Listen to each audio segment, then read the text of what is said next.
Hoje é domingo de Ramos, calendário litúrgico conhecido como Domingo de Ramos. Eu gosto muito de pensar no Domingo de Ramos sob a perspectiva do jumentinho que carregou Jesus cidade adentro pelos portais da cidade de Jerusalém. Eu gosto muito de pensar nele, porque no dia anterior, eu gosto de pensar na ideia do jumentinho depois tentando entrar na cidade de novo. Porque no dia anterior, o que acontece com ele? Ele carregou Jesus, ele sentiu no próprio lombo dele o peso de carregar o Santo Filho de Deus. Ele viu a estrada coberta de mantos, ele ouviu os gritos de Hosana, Hosana nas alturas, ele percebeu os ramos balançando no ar, como se o céu tivesse descido para a rua para um animal simples.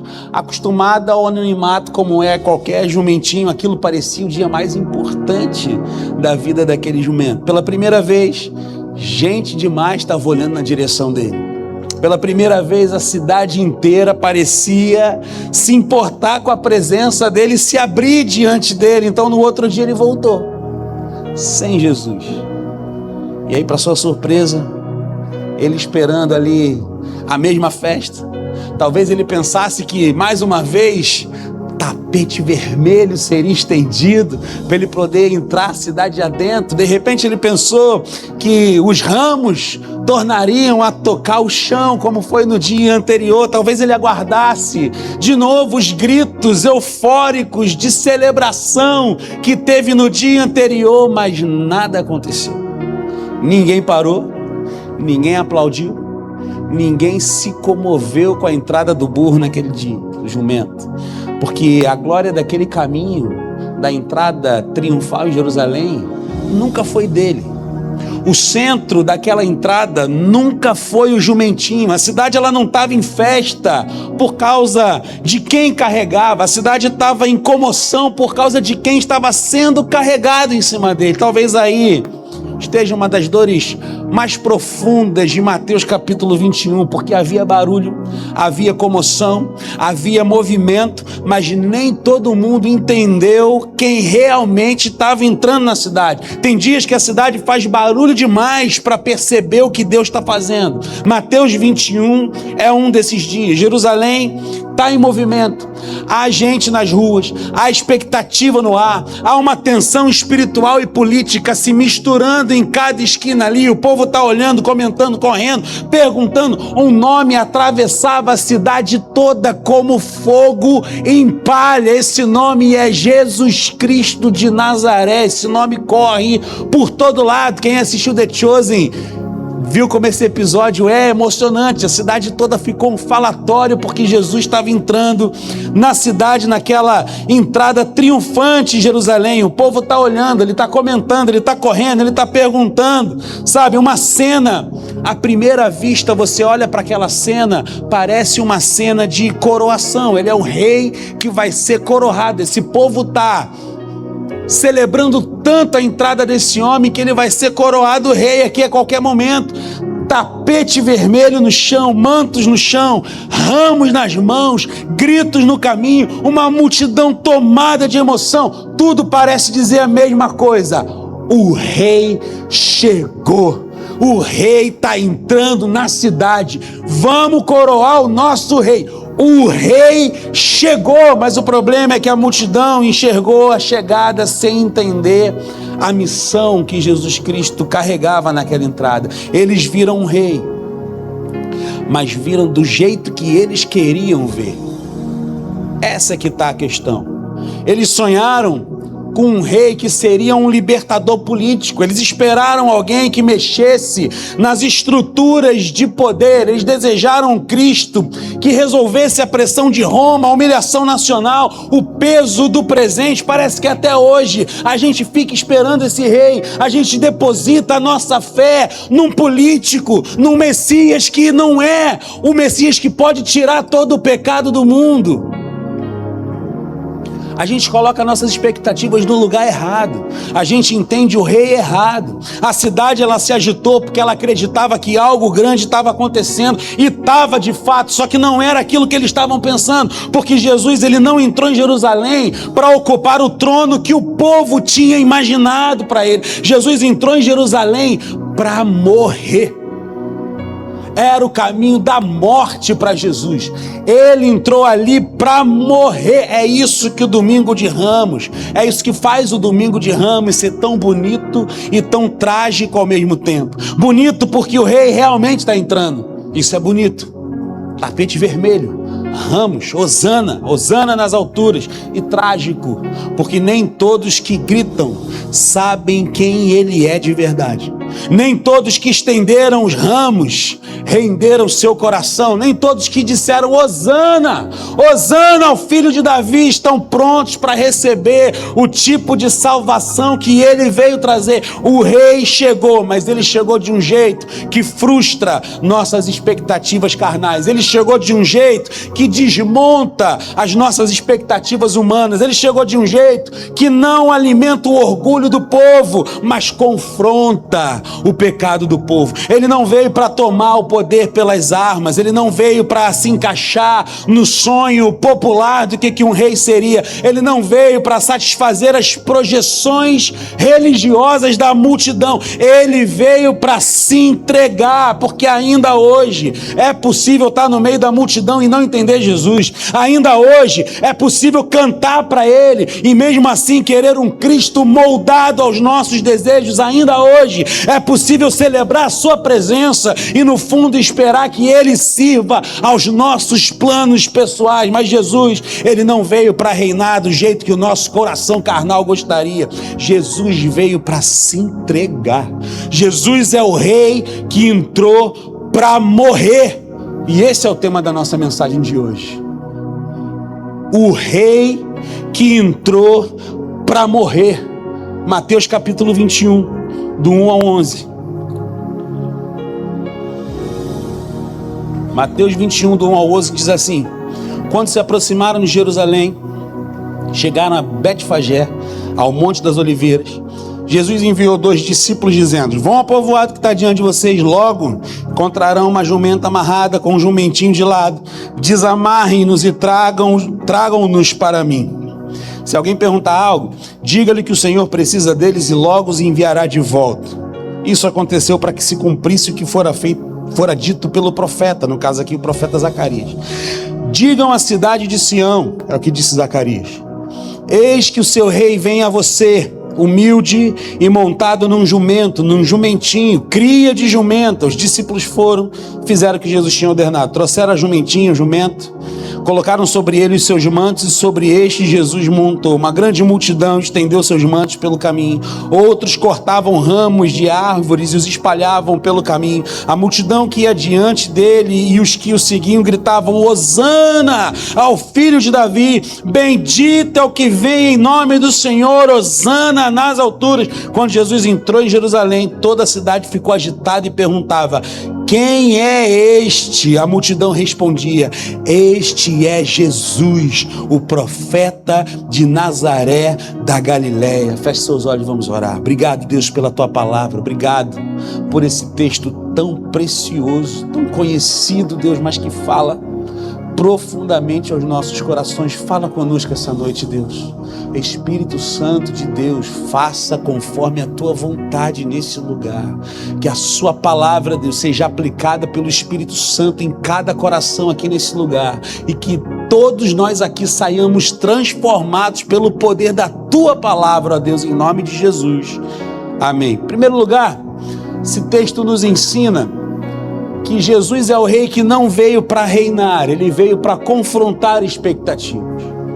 Ele não veio para reinar, ele veio para confrontar expectativas. A cena é bonita, tapete vermelho no chão, os mantos são estendidos pelo caminho, ramos são cortados, espalhados pelo chão também. A multidão grita: hosana, hosana ao filho de Davi. Emoção no ar, essa é a cena. Há uma reverência nesse gesto, há uma verdade naquela confissão ali. Jesus, ele está sendo reconhecido como rei. O problema não está em chamar ele de rei, porque de fato ele é rei. O problema é imaginar que tipo de rei que ele é. É aí que está o X da questão, porque uma coisa é reconhecer a realeza de Cristo, outra coisa é aceitar a missão de Cristo. A multidão de Mateus 21, ela acerta na linguagem, ela fala do jeito certo, mas ela erra no coração. Ela acerta no título, mas ela erra nas expectativas. Eles querem um rei, mas querem um rei a serviço dos seus próprios desejos pessoais. Quando o povo grita, Hosana, o grito ele não vem do nada. Aquela expressão, ela carrega o peso do Salmo 118, é uma súplica por salvação. Hosana é uma palavra, uma mistura de uma palavra hebraica com uma palavra aramaica, que significa salva-nos agora, ou salva a todos nós, algo desse tipo.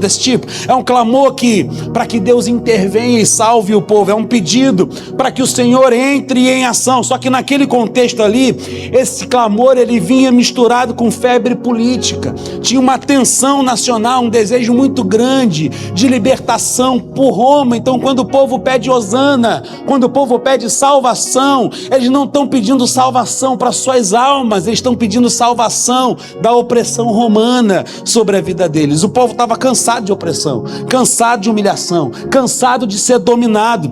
Então Jesus ele entra em Jerusalém e muitos não conseguem enxergar apenas um Messias, eles enxergam uma possibilidade, eles enxergam uma virada histórica, eles enxergam alguém que talvez finalmente derrube os poderosos, reorganize a nação e devolva ao povo a dignidade que uma hora foi perdida na vida deles. Eles querem salvação, mas uma salvação do tamanho das suas urgências. Eles querem libertação, mas nos termos do seu sofrimento imediato. Eles querem um rei, desde que esse rei confirme o sonho que já construíram dentro de si. Você consegue colocar o fundo para mim aqui, que eu não estou conseguindo me ouvir? Jesus ele não entrou na cidade para corresponder à carência política do povo. Jesus ele entrou na cidade para tratar o problema mais profundo que o povo tinha. Ele não veio para confrontar Roma.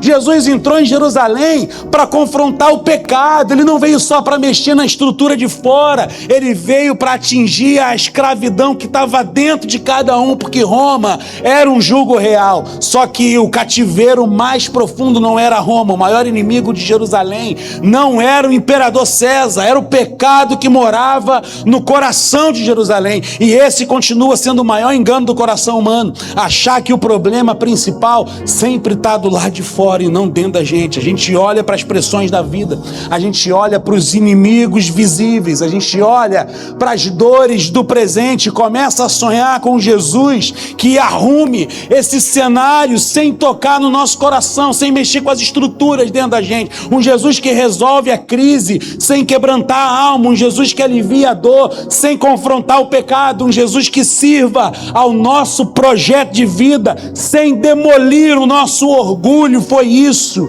que aconteceu em Jerusalém. A multidão ela estava diante do Salvador, mas ela ainda segurava a mala, ela ainda carregava os seus projetos de poder, ela ainda carregava suas esperanças carnais, suas leituras distorcidas a respeito do Messias. Eles queriam Jesus na entrada da cidade, mas não queriam Jesus no trono do coração. Eles queriam um rei que lutasse por eles, mas não necessariamente um rei que governasse sobre eles. Eles queriam libertação sem arrependimento, eles queriam glória sem cruz, eles queriam vitória sem entrega. Jesus é rei, mas ele não será o tipo de rei que a multidão gostaria de domesticar. Isso não é só um problema deles, isso é principalmente um problema nosso.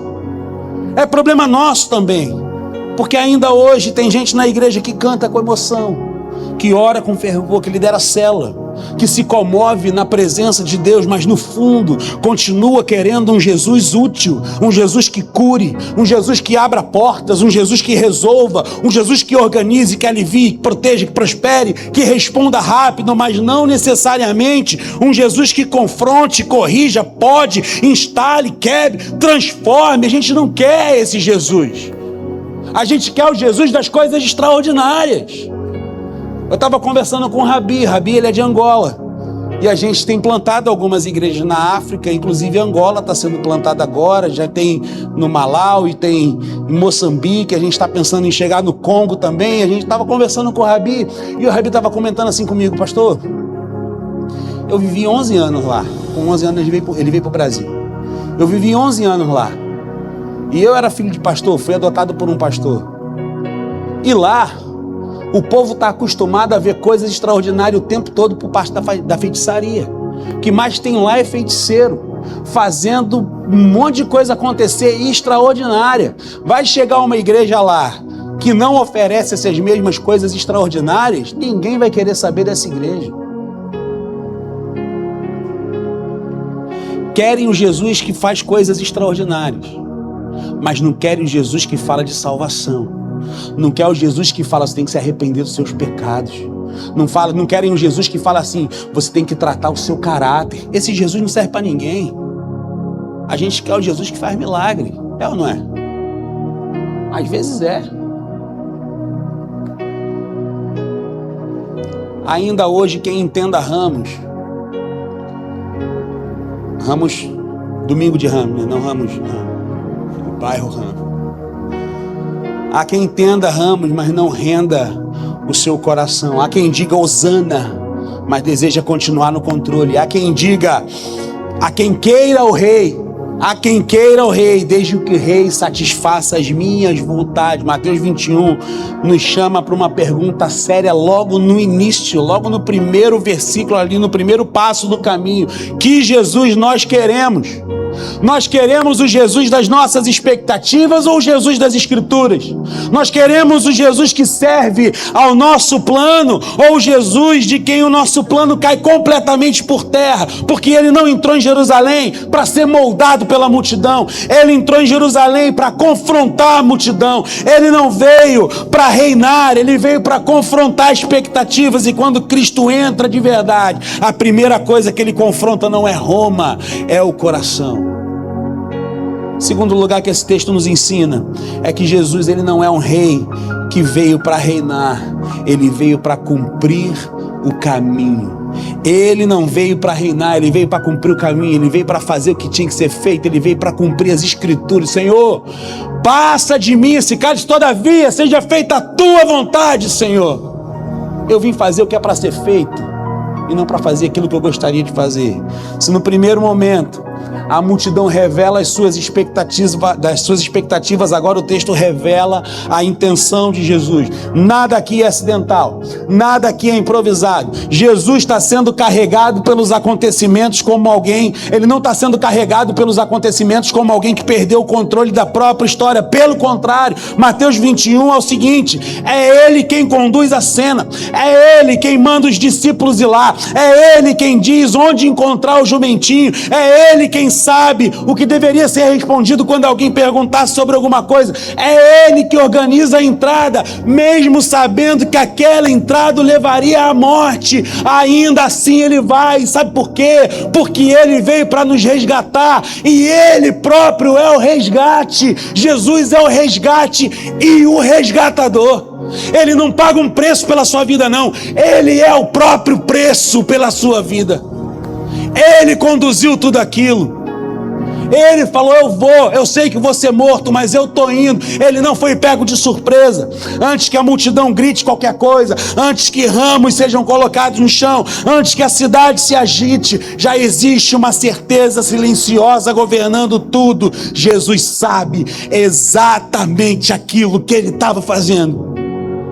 Não tinha dúvida no seu coração. É por isso que o detalhe do jumentinho importa tanto. Mateus, ele faz questão de ligar a cena, a profecia de Zacarias 9:9. Diga à cidade de Sião: eis que o seu rei vem a você humilde, montado num jumento, num jumentinho, cria de jumenta. Jesus, ele escolhe entrar desse jeito porque ele quer ser entendido à luz das Escrituras sagradas. Ele não está só chegando em Jerusalém: ei, cheguei, estou aqui. Não, ele está cumprindo a palavra de Deus. Ele está dizendo assim: o rei de Deus não se parece com os reis da terra. O Rei de Deus, ele vem manso. O Rei de Deus, ele vem humilde, montado no jumentinho. O Rei de Deus, ele vem em paz. Os reis da terra normalmente entram para dominar. Jesus vem para se entregar. Os reis da terra, eles sobem cercados de força, com armas, com cavalos, com toda a artilharia que eles podem ter. Jesus entra cercado de profecia. Os reis da terra se afirmam, eliminando inimigos. Jesus caminha para vencer, sendo ferido.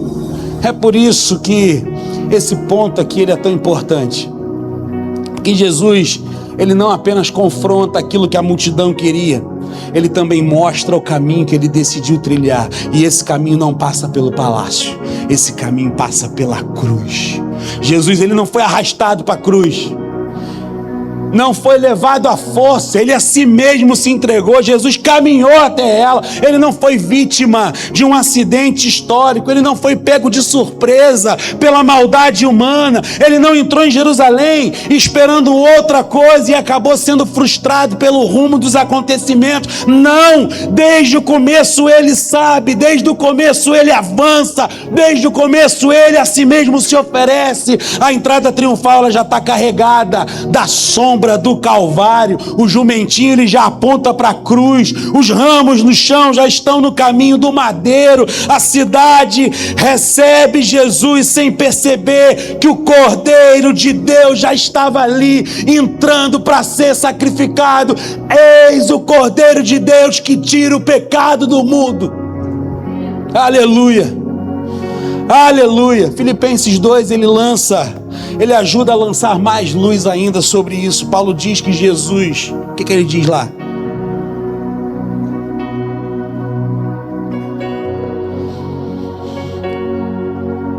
Paulo fala assim: embora sendo Deus, ele não considerou o ser igual a Deus, que o ser igual a Deus era algo a que ele deveria se apegar, mas esvaziou-se a si mesmo, vindo a ser servo, e humilhou-se a si mesmo, sendo obediente à morte, e à morte de cruz. Embora sendo Deus, não considerou que o ser igual a Deus era algo a que deveria apegar-se, mas esvaziou-se a si mesmo, vindo a ser servo, e humilhou-se a si mesmo, sendo obediente até a morte, e morte de cruz. É como se Mateus 21 colocasse essa verdade em movimento diante dos nossos olhos. O esvaziamento, ele não é uma ideia abstrata e difícil de se entender, porque Cristo mostrou pra gente que ele se esvaziaria na entrada ali em Jerusalém. Isso confronta profundamente a nossa maneira de seguir Jesus, porque nós gostamos de um Cristo que entre na nossa vida para confirmar o rumo que a gente já escolheu. A gente gosta de chamar Jesus para abençoar as decisões que a gente já tomou antes. A gente quer que Jesus proteja os nossos planos. A gente quer um rei que fortaleça os nossos próprios projetos, mas Jesus, ele não entra na vida de alguém para reforçar o velho caminho, ele entra para estabelecer o caminho dele. Ele não vem como acompanhante dos nossos desejos, ele vem como Senhor da nossa rota, como Senhor da nossa história. Ele não vem para decorar a estrada, ele vem para redirecionar a jornada. Aleluia. Receber Jesus como rei é aceitar que ele tenha o direito de contrariar você. Você já parou para pensar nisso? Receber Jesus como rei é aceitar que ele tenha o direito de contrariar você. É aceitar que ele desmonte os atalhos que você cria para a sua vida.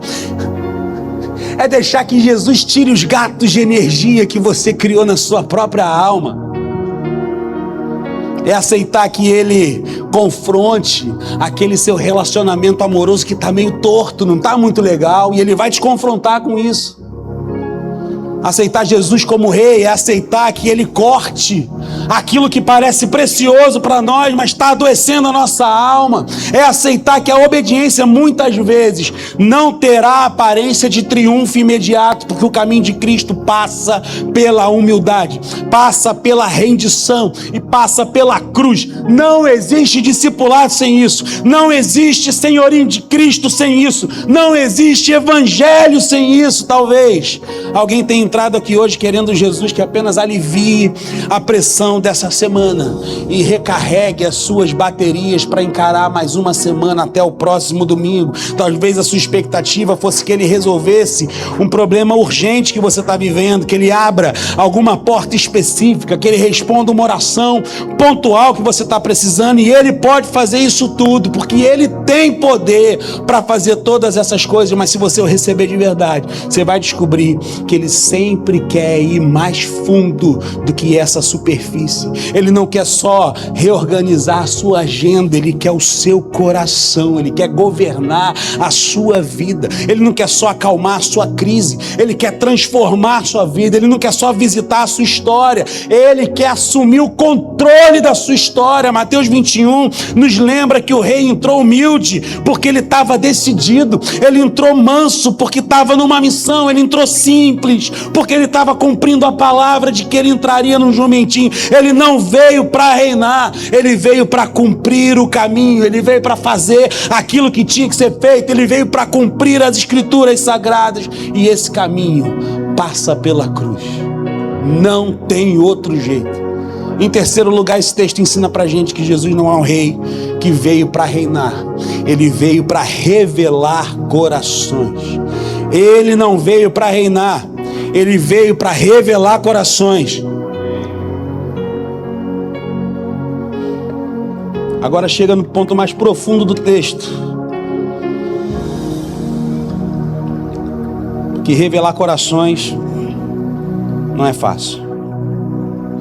Mateus diz que quando Jesus entrou em Jerusalém, toda a cidade se agitou, toda a cidade tremeu com a chegada dele, a cidade comentou o nome dele, a cidade perguntou quem ele era, a cidade sentiu o impacto da presença dele. Mas uma cidade agitada, ela não é necessariamente uma cidade rendida. Aí é que está a questão. Movimento não é conversão, barulho não é fé, comoção não é arrependimento. Jerusalém estava emocionada, mas não necessariamente transformada. E esse é um dos enganos mais perigosos da religião, é confundir ambiente, atmosfera de culto com rendição. É confundir uma linguagem, um crentez com entrega. É confundir entusiasmo com discipulado. Naquele domingo havia gritos, mas naquela sexta haveria silêncio. Naquele domingo havia ramos, mas naquela sexta haveria espinhos. Naquele domingo havia mantos pelo chão, mas naquela sexta nós veríamos suas vestes despedaçadas e distribuídas e repartidas aos pés da cruz. Naquele domingo diziam Hosana ao filho de Davi, Hosana, Hosana nas alturas, mas naquela sexta eles gritariam: crucifica-o, crucifica-o, crucifica-o. A entrada triunfal já carrega dentro de si essa dor, porque a mesma cidade que celebra sem entender será a cidade que rejeita quando entender o suficiente para se frustrar com um rei que não veio para reinar. E por que isso acontece?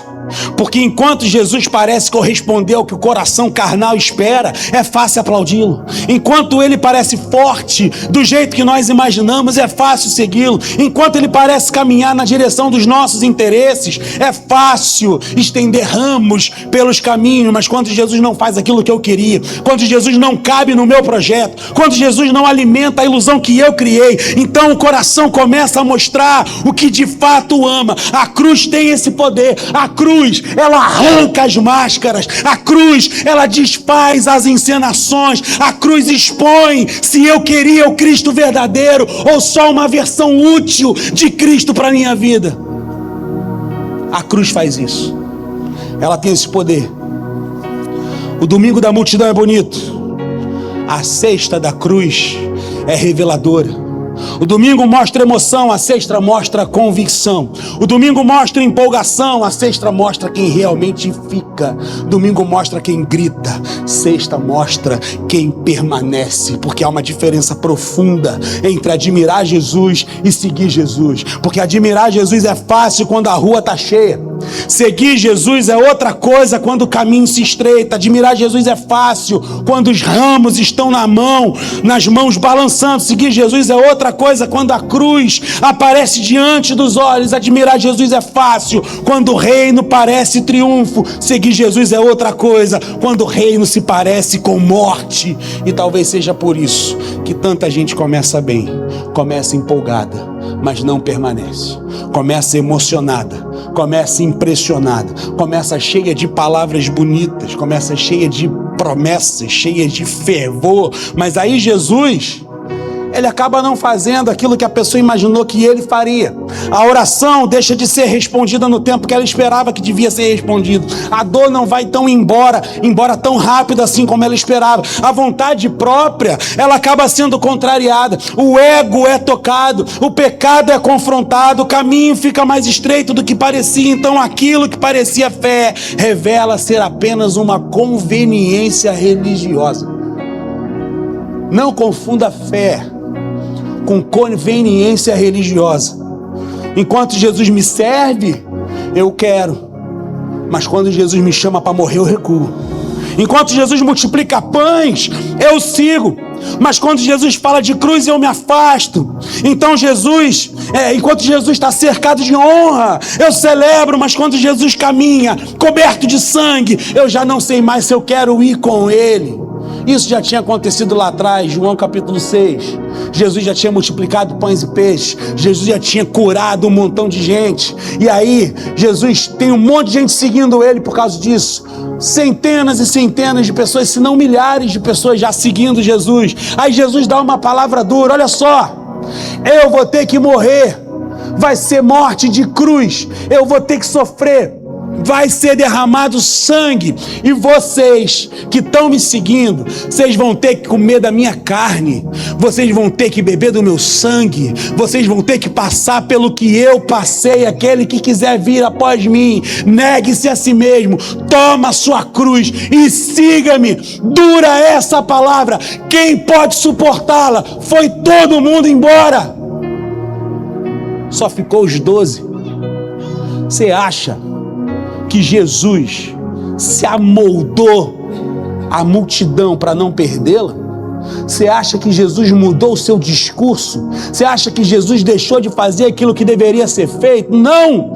Ele chega para os 12 e fala assim: ó, foi todo mundo embora, e vocês não querem ir embora também não? Vai com eles! Aí Pedro, cheio do Espírito Santo, com aquele ímpeto que só Pedro tem, ele fala: Deus, a palavra é dura de verdade. Olha, comer da sua carne e beber desse seu sangue, eu acho que não vai ser fácil para ninguém. Mas para onde nós iremos se só tu tens as palavras de vida eterna? A gente não vai para lugar nenhum, a gente vai ficar contigo, porque ainda que a gente tenha que comer da tua carne, ainda que a gente tenha que beber do seu sangue, só tu tens as palavras de vida eterna. Aleluia! Aleluia! Glória a Deus! Louvado seja o nome do Senhor, porque não é difícil encontrar gente que ama o ambiente de Jerusalém, ama uma atmosfera de culto bem feita, mas não suporta o escândalo do Calvário. Gente que gosta de culto cheio, da atmosfera bonita, da emoção coletiva, do choro, daquela sensação de pertencimento, da força do momento. Gente que gosta de dizer Hosana, Hosana, mas não gosta de dizer: Senhor, seja feita a tua vontade, para que o Hosana aconteça na minha vida. Gente que gosta de um rei que chega, mas não de um rei que sangra. Gente que gosta de um rei com uma vitória visível, mas não com obediência que custa caro. Gente que gosta de celebração, mas não de rendição. Ei, quando os ramos secarem, você ainda ficará com Jesus. Quando a multidão se dispersar, quando as pessoas começarem a ir embora, você ainda vai ficar com Jesus. Quando a oração parece demorar demais para ser respondida, você ainda vai ficar com Jesus. Quando obedecer custar caro, você ainda ficará com Jesus. Quando seguir Jesus, ferir o seu próprio orgulho, desmontar o seu controle, contrariar a sua vontade e exigir a sua entrega, você ainda ficará com Jesus.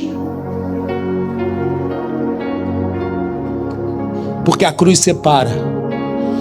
Não se engane. A cruz separa. Separa quem gosta de Jesus de quem pertence a Jesus.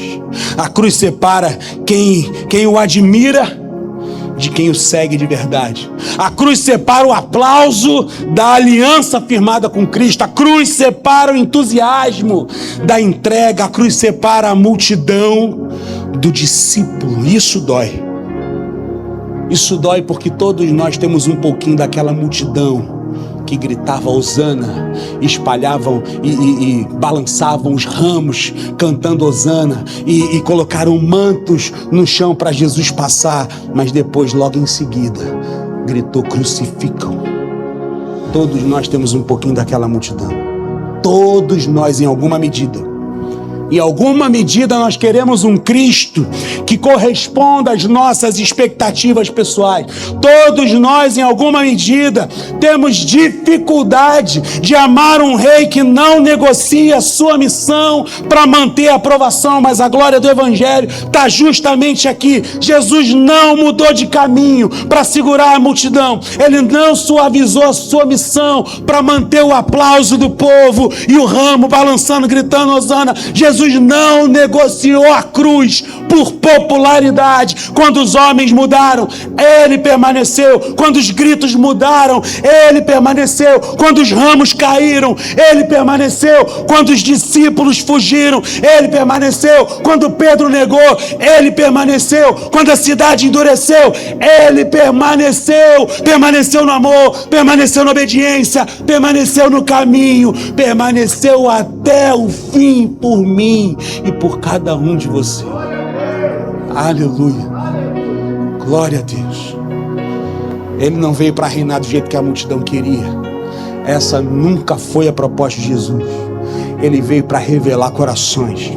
Ele veio para revelar o coração da cidade. Ele veio para revelar o coração dos discípulos. Ele veio para revelar o coração da religião. Ele veio para revelar o meu coração. Ele veio para revelar o seu coração que está aqui hoje. Você quer Jesus ainda que ele não corresponda àquilo que você esperava? Você continua querendo Jesus ainda que ele não faça o que a sua carne queria que fosse feita? Você ainda quer Jesus ainda que no caminho tenha que passar pela cruz? Porque seguir a Jesus só enquanto ele atende às nossas expectativas não é fé, é uso religioso. Seguir Jesus só quando ele resolve os nossos problemas não é fé, é interesse espiritual. Seguir Jesus só quando ele alimenta nossos sonhos pessoais não é fé, isso é idolatria com linguagem de culto. A fé verdadeira, ela continua quando os ramos caem. A fé verdadeira continua quando o aplauso some. A fé verdadeira continua quando a cruz aparece, porque o verdadeiro discípulo, ele não apenas ama aquilo que Jesus dá, ele ama Jesus e ponto. Glória a Deus. Eu estou concluindo, caminhando para o final. Nosso horário já está avançado. No começo do texto, a cidade pergunta: quem é este?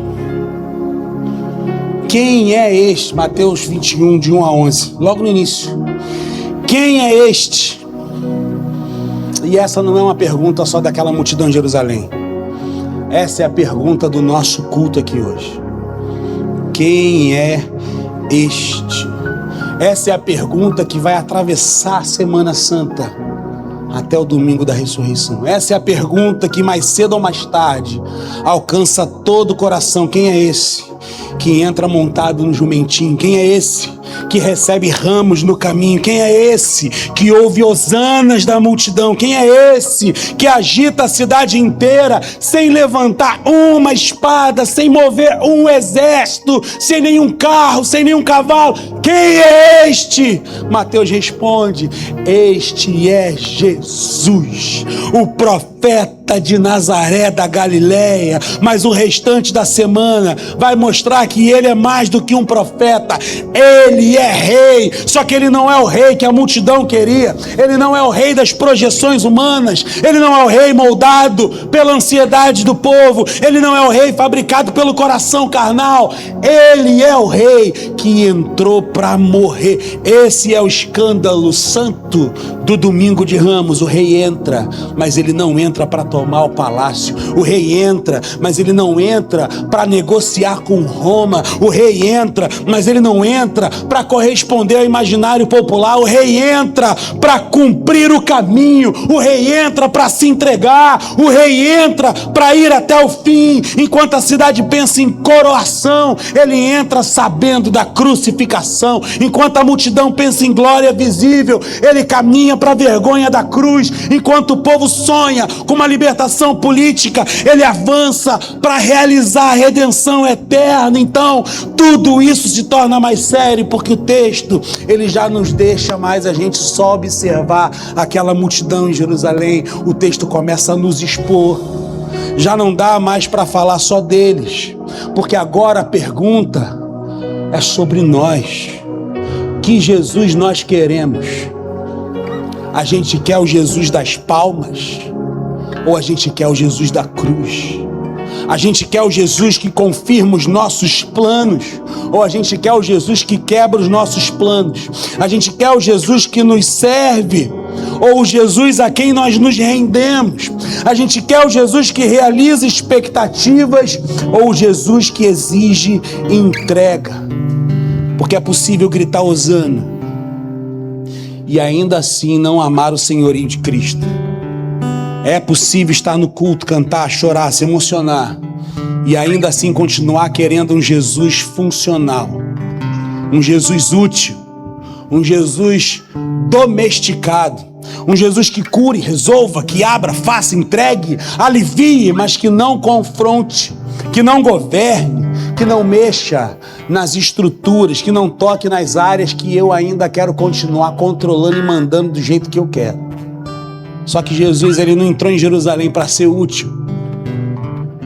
Ele entrou para ser Senhor. Ele não entrou para ser admirado apenas. Ele entrou para ser recebido de verdade. Ele não entrou para ocupar um lugar decorativo na fé de ninguém. Ele entrou para ocupar o centro da sua vida. Receber esse rei é aceitar que ele tem o direito de contrariar você. É aceitar que ele confronta expectativas. É aceitar que ele cumpre o caminho que nem sempre combina com o nosso caminho. É aceitar que ele revela o nosso coração. Talvez seja por isso que essa mensagem pesa tanto, porque ela arranca as nossas desculpas. Ela joga fora toda desculpa. Ela tira das nossas mãos os ramos e coloca diante dos nossos olhos a cruz do Calvário. Ela nos obriga a sair da superfície da celebração e entrar na profundidade da rendição. Ela nos chama a olhar para Jesus não apenas como quem chegou à cidade, mas quem entrou nela para morrer no lugar do povo. Ele não veio tomar um trono, ele veio subir no madeiro, ele veio ser pregado numa cruz. Ele não veio esmagar Roma, ele veio esmagar a cabeça da serpente, amém? Ele não veio só mudar as circunstâncias temporárias, ele veio abrir um caminho eterno entre pecadores e Deus. Talvez tenham pessoas aqui que estejam vivendo uma fé de conveniência, uma fé de momento, uma fé de necessidade, uma fé que quer Jesus para resolver a sua vida. Só que hoje o Senhor chama você para algo mais profundo do que essa superfície aí.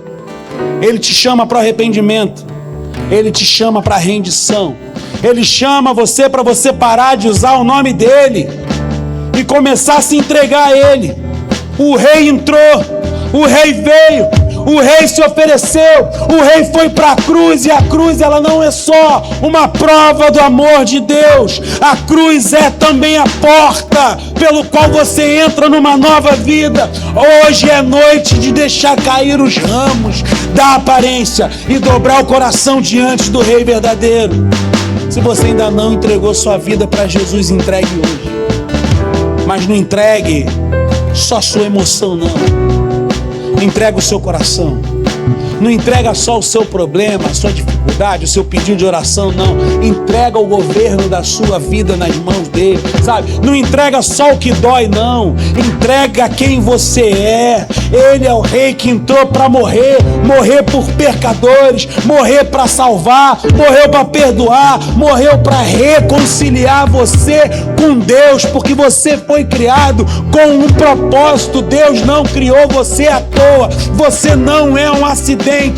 Deus planejou a sua vida. Você está aqui porque Deus tinha um plano para a sua vida e Ele quer cumprir esse propósito na sua vida. Você não é fruto do acaso, você é fruto do amor de Deus que te criou para você ser bênção, para você viver como filho amado de Deus. E no domingo de Ramos, o domingo antes da sua crucificação, morte e ressurreição, nesse domingo de Ramos, Ele entrou na cidade de Jerusalém para morrer por você. Porque era você que merecia morrer, era eu que merecia morrer, mas Ele morreu no meu lugar. Ele morreu no seu lugar. Ele quer te dar uma vida nova, transformada pelo seu poder. Qual vai ser a sua decisão? Você vai continuar vivendo uma religiosidade. Pode ser que você já frequente igreja há muito tempo. Pode ser que você cumpra uma tradição religiosa há muito tempo, mas você nunca entregou o governo da sua vida nas mãos dele. Enquanto você não tomar essa decisão, nada vai mudar. Vai continuar tudo do jeito que está, porque ele precisa ser Senhor na nossa vida, e não só um amuleto que a gente carrega num cordão, e não só uma lâmpada mágica que você esfrega, faz um pedido e ele realiza. Você precisa permitir que Deus mexa nas suas estruturas. Você precisa entregar a sua vida a ele.